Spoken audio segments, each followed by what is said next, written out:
This one little note on Lauren doing this. Part of this is because she got tired of me harassing her for a copy of a listing presentation role play. So she just figured this would just get that out of the way. So I don't think you really left me a choice, though. I didn't do what I it's was like, told to. Now I'm fine, like, okay, in front of everyone. fine, fine. It's just so you'll leave me alone. Yeah, I'll do it. Jeez Louise. Funny stuff. All right, so recording is started. Let me hit this. All right, so are you going to pre-qual me first and then do the presentation, or are we jumping right into the presentation? No, I'll pre-qual you first because I pre-qual everybody, even if I know them personally, just so I make sure what their expectations are. So we'll start with the pre-qual. Okay, let's jump right into it, young lady. Okay. So, Robert, I hear that you're wanting to sell your home. So let's just go over a couple quick questions I've got to ask you before we meet. Okay. And first one is, why are you thinking about selling your home? Are you thinking about maybe downsizing or getting a bigger home, or are you needing to move out of the area? Let's kind of talk about what your goals are. So moving out of the area. So Mhm. I got a new job based in Mhm. Tennessee, and so I will be relocating to Tennessee for my new job. So that's what in order to buy a property out there, I need to sell this one. Okay, fantastic. And have you been thinking about selling it yourself, or are you definitely wanting to use an agent? No, no, I'm not in the sales business, so I wanna work with a professional that's gonna get me in the right direction. All right, fantastic. And then another quick question for you is, you're relocating for work. When do you absolutely need to be in Tennessee? Well, my new job starts January 1st, Okay. so I guess technically December 31st is the deadline, Okay. but I'm sure as you can imagine, I would like to be moved slightly sooner than that. So I have some time to settle in and things before that. But December 31st is the absolute day that I have to be on a flight to Tennessee to start my job on January 1st. Well, that is important information because right now it's the end of October. So we have a Right. short window of time to get your property ready to go on the market, get it sold, get you to Tennessee so that you can start that job January 1st and know that your Hmm. home is sold. Right. Yep. Yep. Okay. That's why I wanted to hire a professional because I know I don't really have a lot of time. Okay, fantastic. So what I'm going to do is do a market analysis of your property. I have your addresses 33447 Little Reb in Menifee. Yep. So I will do your market analysis and I'm going to email it to you before we meet, just so that Okay. you know what the market is in that area. Once we meet, I'm going to look at the property and just really be able to dial in what the number should be once we look at it in person. Now, tell me before I come out there, is there anything that you've done to this home? About a year ago, we upgraded a little over a year ago, we remodeled the kitchen. So it's white cabinets, granite counters, stainless steel appliances. So that was all done a little over a year ago. Okay. And that's important information because, especially in that track, things are not cookie cutter. So I definitely would need to know, what you've done to the property before, we sit down and meet. So remodel the kitchen. Was there anything else? Well, Is there anything that's the most special? recent one. I mean, since Mhm. we've bought it, I mean, in the last few years, I mean, we've done some stuff to the bathrooms, updated vanities, toilets, things like that. The flooring throughout the house is wood laminate. So I mean, that's not new, but it's kept up. Okay. So yeah, so I mean, those are some of the, I guess you would say, upgrades or things that we've done to the house in the last few years. Okay. And then how much do you owe on the property? Because I am going to do you an estimated closing statement so we know what you're going to take out of this property to your next home. I think it's around 200,000. Okay. Okay. That'll give me a good ballpark. And are you the only decision maker or is there anyone else? that needs to be It's meeting with just us? me. So, single guy, so no spouse, no kids. So I'm just the only one making the decision. Okay, just want to double check. All right. So, do you have time to meet with me either tomorrow at 1 or would 3 o'clock be better? 1 o'clock is fine. I have Okay. some free time then. Okay, perfect. So, we'll meet tomorrow at 1 o'clock. Okay, sounds good. Okay. So, when I meet with people, those are always the basic questions that I ask. And even though I know what you're going to say, I always write notes, always do when we're on the phone. So, sometimes I'll stop and just ask them to repeat that again. And I explain, I always write notes so that I have a better understanding of what they're looking for. So we'll just go straight into I'm at Let's the house. let's do it. Okay.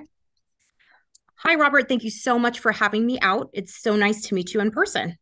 Yeah, yeah. I'm excited. Thank you for coming out. So I'm going to start by looking at the property. We'll walk through it, and I like to start at the front of the home so I can see how a buyer would be walking through your property.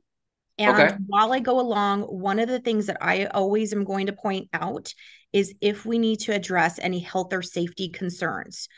Okay. Most people in your housing track are going to be getting a loan. It's typically conventional financing. So the guidelines are a little bit looser, but there's always going to be health and safety things that we should be looking for. So I'm going to be looking up, seeing if there's evidence of maybe a roof leak. We had a lot of rain this past year, smoke detectors, CO2, water heater strapping, things of that nature. So there's no surprises for you later on. That sounds great. Okay. So I'm going to say everything was good. Yep. Most of the time, if someone's lived in a house a long time, they don't have enough smoke detectors. I tell them pop in a few more before it goes on the market. And occasionally I run into maybe there's only one water heater strap. So Okay. those are some minor things. Um, but now that I've seen the property, I have a better idea of what a buyer is going to be expecting. Okay. Did you get a chance to look at my market analysis that I sent you? I did. I did. It was very thorough. Thank you very much. Well, and as you can tell, your property is unique. So it is bigger lot than some of the other lots that have recently sold, which Yeah, is I noticed nice. that. Yep. And these are zoned for horses, and you are right on the trail. So I've noticed that there was a couple horses even while we were standing in the backyard. They're going by, so that's definitely appealing. The one Yep. thing that I will say is you've got a smaller square footage than most of the homes in the community. You're Yep. I one of noticed that as maybe well. a handful. So when we're pricing the home, we need to be in line with what the other comparables are. There's not a lot of homes that come up for sale in your neighborhood, but there are enough recently that we'll need to be thinking of how big were those homes that were for sale, and are they the similar lot size and condition as yours? Okay. So Okay. most of them have been updated. There's only a couple of them that haven't. But what I've done is adjusted the square footage and the age of the properties itself, well as the lot size. You can see that in the comparables where you see those little plus or minuses of numbers. Yeah, I see that. So, and that's what an appraiser is going to do. They're going to look at your home objectively, see the upgrades that you've done, but they're also going to note that your property is square footage size smaller than a lot of the other homes that have recently come up for sale. So we just need to be realistic on the number that we're going to be putting up for the property. When you're looking at the house down the street, it is almost 1,000 square feet bigger than yours. Right. And they've priced it at 775. I'm thinking that we should be pricing about 750. How do you feel about that? Uh, well, I was hoping to get a little bit more than that. That was my goal. I was hoping to try to get somewhere in that kind of 775 range. So, I mean, what would it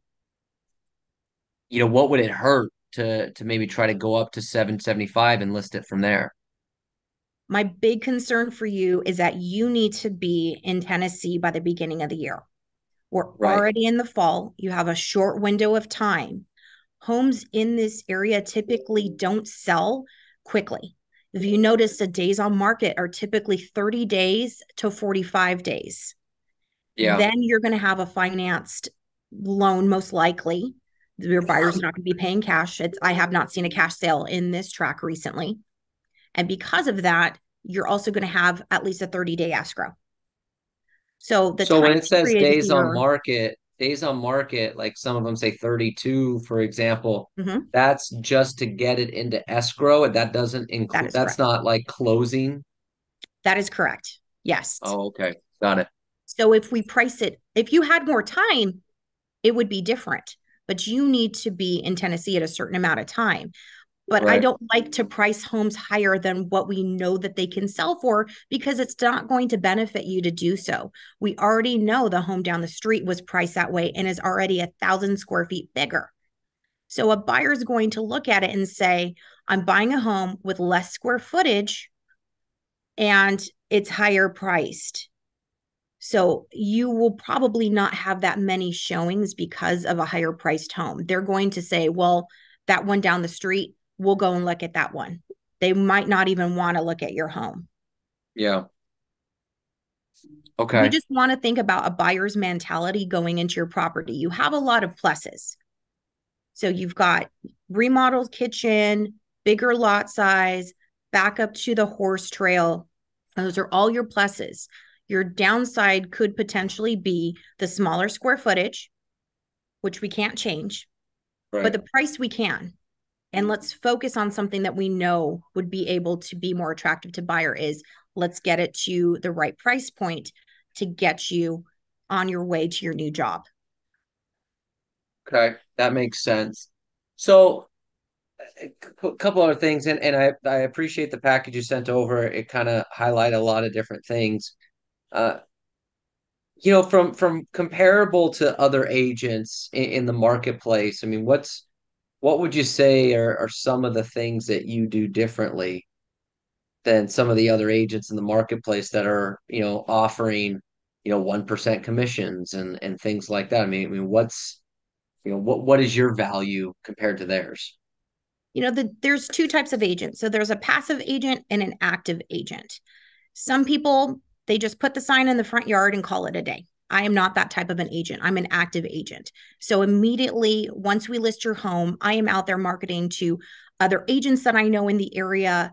I am going around to your neighbors, notifying them that your home is for sale because they could have a friend or family member that wants to move into your area. So I start marketing immediately as many avenues as possible, as well as the fact that you have the strength of the Century 21 brand behind you. We're globally recognized, and we do have a variety of websites that we advertise on as soon as the property goes on the market. Got it. Got it. Got it. Got it. Okay. And not every agent does that. No, not every agent does that. Not every agent is going to go around and tell your neighbors that your home is for sale. They put the sign up and they call it a day. I send mailers out to everyone in the neighborhood. If we have an open house, I'm going to door knock your neighborhood and let everybody know when the time is. And a lot of times that helps bring in people from out of the area. Got it. Got it. Got it. Got it. So if we were to list it at 750, I mean, I see some of these days on market here, and I understand, yes, I'm in a short window. If we were to list it at 750, I mean, what do you think the time frame would be before we would get into escrow? So right now, that is the I'm going to be selling the property. This is what it should be for square footage. If you're wanting to have a quicker sale, we can price more aggressively. And when I say that, if we priced it even just $10,000 less, say we started at 740, that's going to say, oh, that's a deal. What our hope might be if we do that, we could naturally drive up the price and get you to 750, but it would be a little bit quicker time period. So as Got it. opposed to marketing for typically in that area 30 days, we could end up with marketing for a couple weeks, get you into your contract quicker. And we should be able, again, because if you're having more than one buyer look at a property, they could say, wow, this is a deal. But we notify them, hey, we have somebody else that's interested. We're going to do highest and best offers by a certain time period. And hopefully that'll kind of drive up your price naturally. Got it. Got it. Got it. Got it. Okay. And my last question that I had down here is, you know, I hate asking these types of things, but there are a lot of agents on the commission side of things, and I did see on your sheet the commission. So, I mean, in terms of the total commission, is there anything we could do to drop the total number down at all? So my fee is always 2.5%. So Okay. that is all for all of my marketing. I have professional photos and video tours taken of the property and for advertising.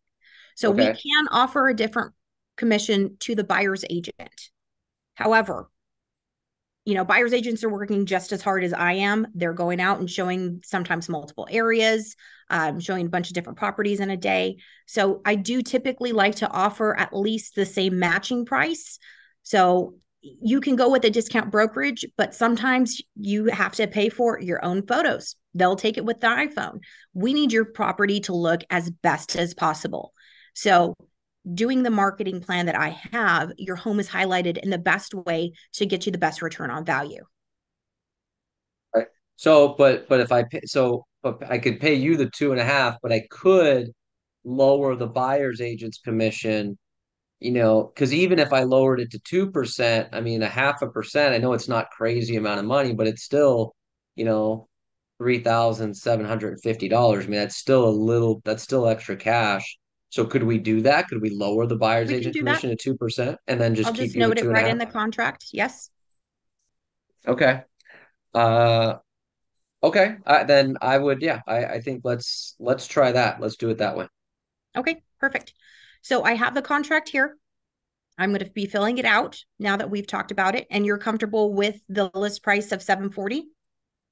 Yeah, I think I hear what you're saying. That might drive a little more action right away to help us get the better offer. But I definitely want to be in escrow sooner rather than later, so I have some time to get it done. So yeah, I think that would be the better way to go. Okay, fantastic. And then a question I always ask is there any items that you are going to be excluding from the sale? So is there curtain rods, or does that chandelier have a specific meaning to you? No, Okay. All right, no no, problem. no, I don't. They can keep the chandelier, the curtain rods. They can keep I mean, they can keep it all if they want to. The less I have to take to Tennessee, the better. Okay, well, that also brings up a point. Is there anything you're going to include in the sale? Are you planning on leaving maybe the washer and dryer, or is They can there have it items all. that you don't want to take? They can have it all. Okay. Whatever they want that's currently in this house, from an appliance or anything standpoint, they can have it. I don't want to take it with me to Tennessee, so yeah, I would prefer if they just took it. Okay, fantastic. So we can note in there, washer, dryer, refrigerator included without warranty. I do not put that there's a warranty on there. So we'll Okay. put that in there. That could be a great incentive for somebody. Okay. And furniture can be negotiable. Sometimes they'll say, really like that table, and we can let them know you weren't planning on taking it. And maybe, we can offer out a price, and sometimes they'll be willing to pay it. Okay. Yeah. Okay. That'll work. And so we're going to I typically do a 4-month contract. I know you're going to be Okay. moving quicker than that, but again, we have to have marketing time under contract for the closing. So it would be 120 days. Are you comfortable with that? That's fine. Okay. And we've already discussed the commission, so I'm writing that in there. And I always ask you for a copy of your mortgage statement so we can double verify the amount that you currently owe. If you have it on Okay. hand, that's fantastic. I don't, but I can pull it up. Boop, boop, Okay. boop. Here you go. All right. Okay, Robert. So I've highlighted everywhere that you need to sign. Okay. So sign here. Signed.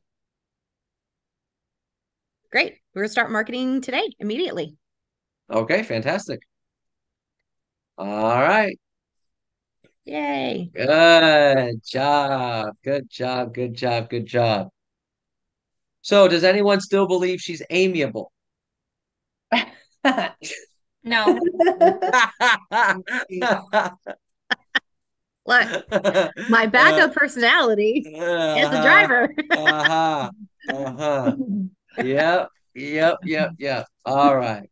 Very good. Very, very good stuff. So, uh, one of the re other than being a great listing agent is as I asked Lauren is because it's a different style than what some of the agents are used to than your traditional Mike Ferry follow this pre-qualifying script and this listing presentation script verbatim. So I like that we get to hear a different way of doing it. So, okay, so. Positive feedback or questions for Lauren? I'll say I really loved it. It was so refreshing to see another approach. And I thought that you were really friendly, and I like how you covered things before they became objections. You answered a lot of questions, like regarding price and everything. And I liked it a lot. It was great. Thank you very much for doing it. Oh, no problem. I deal with a lot of seniors, and just because of that, they need to know specifics. Most of the time, it's going to be one of the last moves that they make. And so, the more information they have up front, the less stress and fear that they feel. And that's really important to people is it's a stressful process. It doesn't matter if you've done it 100 times. I've had clients that I sold a home to a couple years ago, and they moved from one senior community to another, and they stress out, and we just sit there and we go over it very calmly. I try to handle every thing that I can think of that might come up front, and then we just take it from there, and just this is what we're looking at, and hopefully they're able to make a decision that day. That was great. Thank you. Good, good, good, good. Other positive feedback or questions for Lauren?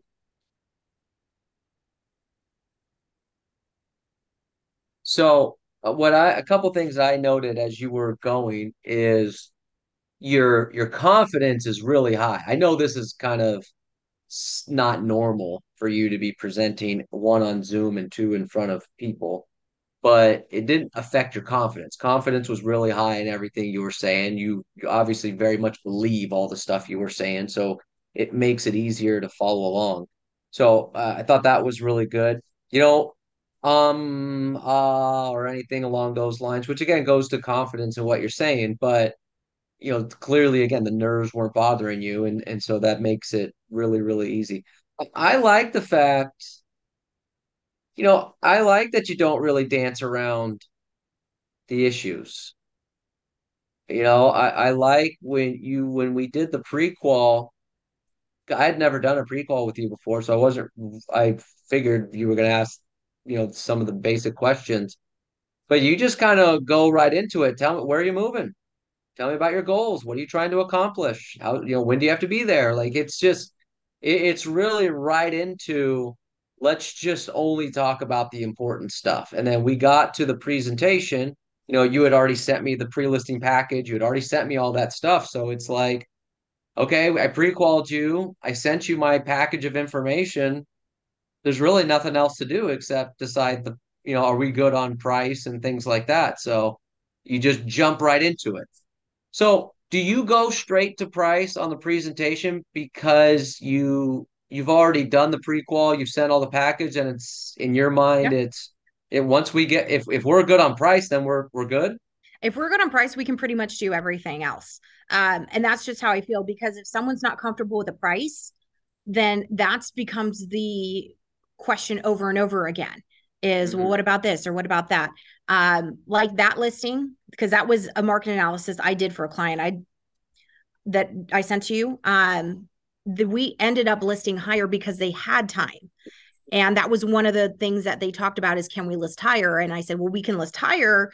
But again, what's your goal? Their goal was to close out by the end of the year. And we listed a couple months ago. They also had a tenant in the home. So there was a couple cases of that. They had personal items they had to move out of this giant workshop that we're still working on. Um, I know my numbers, and I tell people I know the market, I know my numbers. So I know that your home should be listed at XYZ. If we have a different marketing strategy, like pricing a little bit under because we want to draw the interest, then and to get you out quicker, then that's what we do. If you have more time, I only got to take an overpriced listing within a certain threshold, and I just write it into the contract. Price reduction will be done too, and I'll have them list a price within 3-4 weeks typically. And I even tell Yeah, them, buyers look at a home and its days on market is long. They could say there's something wrong with the house, and you don't want that. Those people, they came down to my price and they sold it. right, So it worked out. But being realistic with them about the price up front is super important. Even the commission. I learned that from role play from you, Robert, is don't don't worry about getting the buyer's agent paid. Get yourself paid.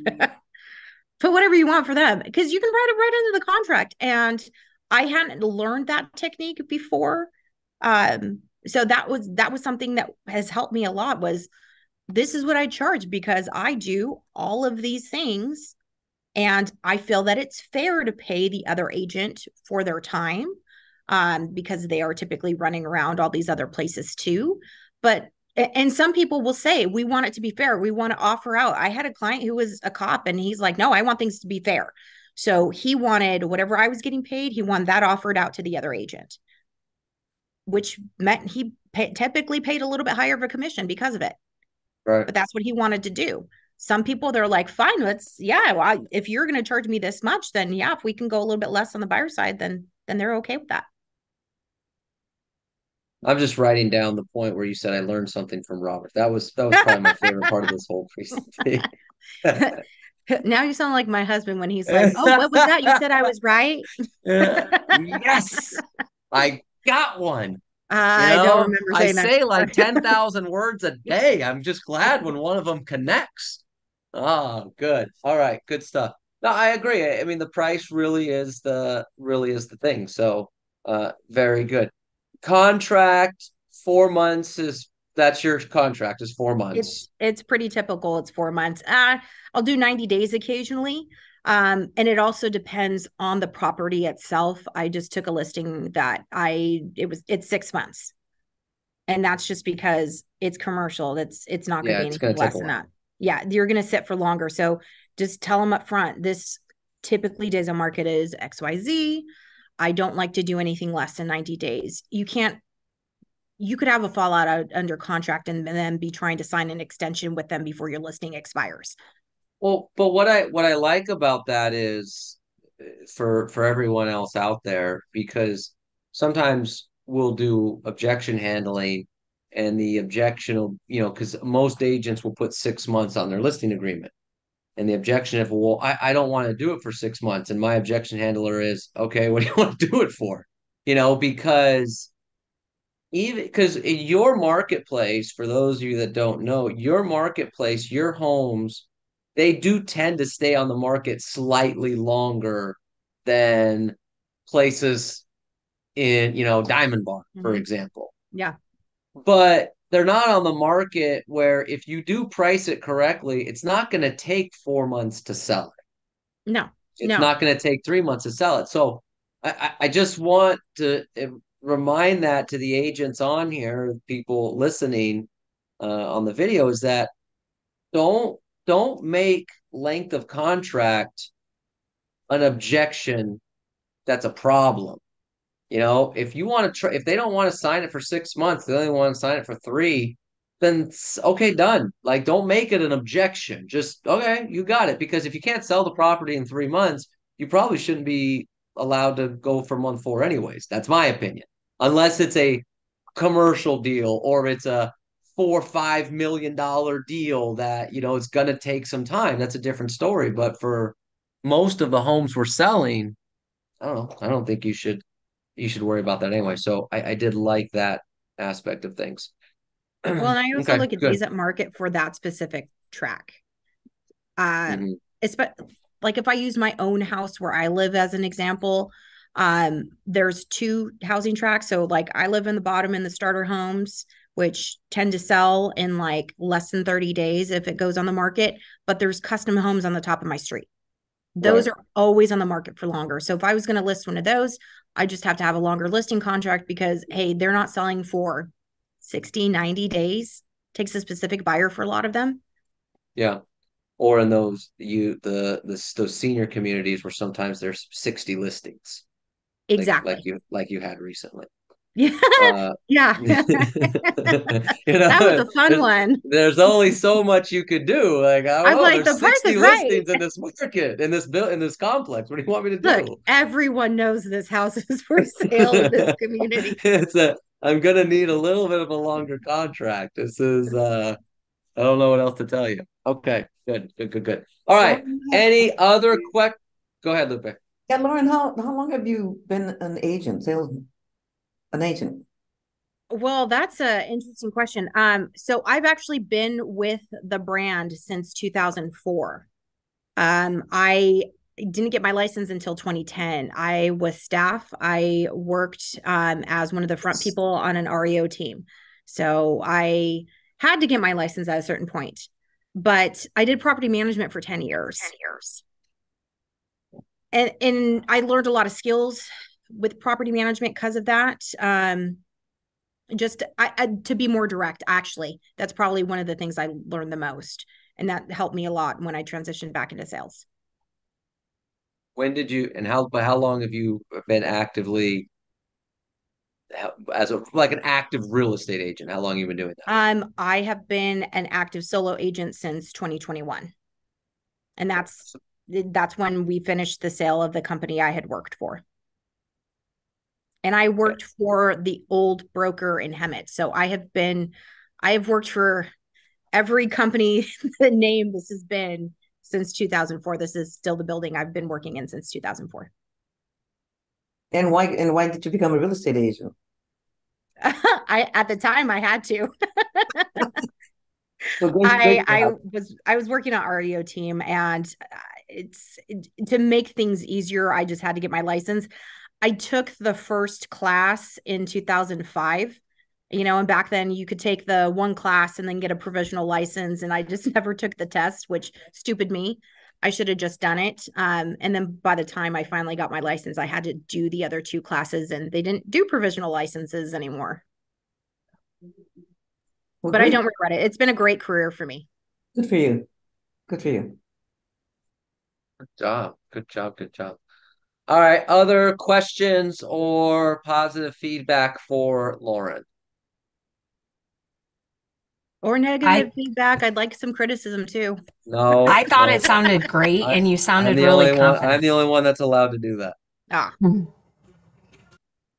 sorry, Rochelle. I think we Go cut you ahead, off. Rochelle.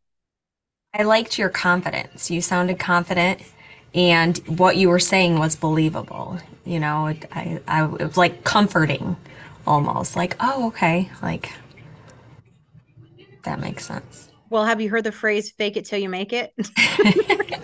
I've been doing that myself. So yes, Yeah. I understand that. And even if you know the person, there's always a you can be nervous. It could Mhm. be, your closest friend.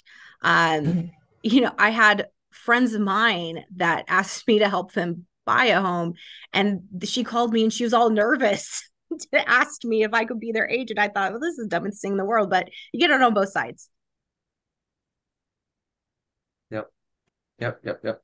No, I agree. You have a good calming effect and just makes it feel really simple, putting people at ease. So good. I agree with you, Rochelle. Good, good stuff.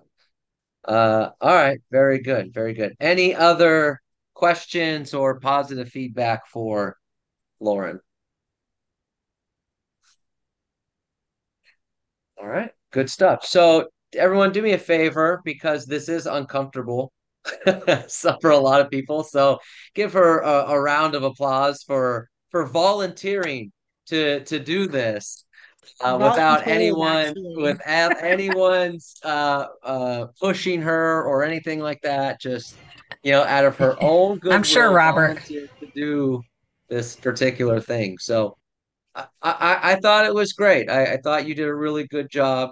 Again, your confidence is really well, energy is really well. I like that you get directly to the. I say you get directly to the point, but you don't. I guess to Rochelle's point, it doesn't. It's not directly like you're just. All right, Robert. Let's. It's not like that. It's just you're just really direct on. Let's just focus on the things that matter. I thought that was good. And to Patty's point, I think it is kind of refreshing sometimes to see a different presentation, to see a different style, just to know that there are different ways you can go about doing things, and still being able to get the result. It's all about connecting with the person. Because I don't know if anyone else caught, but I'll bet when we listen to this recording, I'll bet, Lauren, I'll bet you said the word Tennessee 7 or 8 times while you were presenting. And so even though, you kind of get to the point, it was, gosh, if we keep it on the market for this many days, you're kind of in a short window because you got to get to Tennessee by January, right? Right. Okay, great. And if we do this, then we'll get this many buyers and that'll help you get to Tennessee by January, right? Oh, yeah, yeah, Tennessee by January. Okay, great. And you're starting your new job in Tennessee, right? Like, I mean, you must have said Tennessee 6, 7 times. And so you found the motivation in the prequel and then just decided, I'm going to focus on his motivation. He's got to get to Tennessee. And so I do think it was refreshing. I do think it was neat how you just kind of got to that. And you just kind of let me open up with the questions of, all right, well, what do you want to talk about? So, which is something we do on a recruiting presentation. I don't do a lot of recruiting presentations anymore, but if I go on a recruiting presentation, I'll tell the agent, look, I could talk to you about 35 different things, but you don't want me to do that. So what are the things that are important to you about joining our company? And it'll be like, I want to talk about this, this, and this. Okay, great. Let's talk about that. So, you kind of have that same approach of, I'll let you tell me what questions you have. So I thought you did a great job. Thought it was really good. Very well done. Well, and I feel that most people, if you figure out what their actual motivation is, and then you start reminding them of it, it gets them more excited to move on to the next step, even if they're afraid. So and that can be a lot of it is, like I said before, I work with a lot of seniors. So sometimes they're moving because they need to downsize. The lawn is way too big. They can't manage it anymore. Or, they've got to move in with kids, or they weren't living in a senior community and they want to. So you remind them over and over again, okay, but you wanted to be here. So we need to do XYZ to get you to this point. And it kind of reminds them again, like a subliminal messaging. Yeah, this is what we want to do. And then it just gets them more excited about it. One more thing, Lauren, and I think this is important for people to hear. It reminded me of this, of something you just said. You do a decent amount of business in senior communities. Mm-hmm. Okay. Clearly not a senior. No. Okay. Clearly not a senior, or has the trick to whatever it is of staying young. So it's clearly not a senior. You're probably the youngest agent that does business in those communities. Probably. Yeah. I don't So really think a here's lot of my people. question. When you're doing a presentation, a lot of, because we have other agents that do business senior communities that are, look, I love them, not being mean, but they are seniors. So what do you think it is that they have the senior communities have so much confidence in you that instead of working with all the other seniors that live and work in those communities, because a lot of the agents that work those communities also live in those communities, and yet you're kind of a young outsider. Like, what is it about you that you think they have so much confidence in you to work with you as opposed to somebody else? Well, I know the area and I know it like the back of my hand. I grew up in this town. I've done real estate mostly here, but I managed a lot of homes when I did property management in senior communities. I got to know the HOAs. So when they talk about the people in their HOA, I can automatically say, oh, so and so, and they know me because they do. And I do a lot of research on making sure that I stay up to date with what the current things are in those specific senior communities. So they know that I'm involved, as well as the fact that sometimes they just want the energetic, enthusiastic person that is going to be like, I can do, go getter. And that's what some people have told me that they like is, you're very energetic and enthusiastic about it. So we feel comfortable that, you're going to do everything you possibly can. Got it. Got it. Got it. Got it. Okay. So I'll leave this with everyone else as a reminder of that's just another reminder of whatever other things that might be holding other people back. Well, I can't work a senior community because it's all, senior agents that live in those communities. I can't work a higher end market because, I don't live in that area or things like that. I can't work that neighborhood. I can't work that type of this. I can't. No, those are all the negative self-talk that we present on each other. If you know the area and you have energy and enthusiasm and a lot of confidence, you're just as good as anyone else in any particular type of marketplace. And actually, it's funny. I'm in Chicago right now, and I had lunch with Lee Marcus right before this, and I had lunch with another guy who's, 5.5 weeks into getting his real estate license, and he's got $7 million in listing volume right now. And I asked him, I said, "You just got your real estate license?" And he said, "Yeah, but all I did was just study the scripts over and over and over again and shadow Lee Marcus for 2 weeks. And I have the confidence to just go and say, why can't I go get those high-end listings?" And I went, "God bless you, young man." And he's got a thick accent, and I mean, but he's just got it. So it's just example after example. So, well, Lauren, thank you, thank you, thank you, thank you, thank you, thank you, thank you, thank you, thank you, thank you. And if I haven't said so, thank you.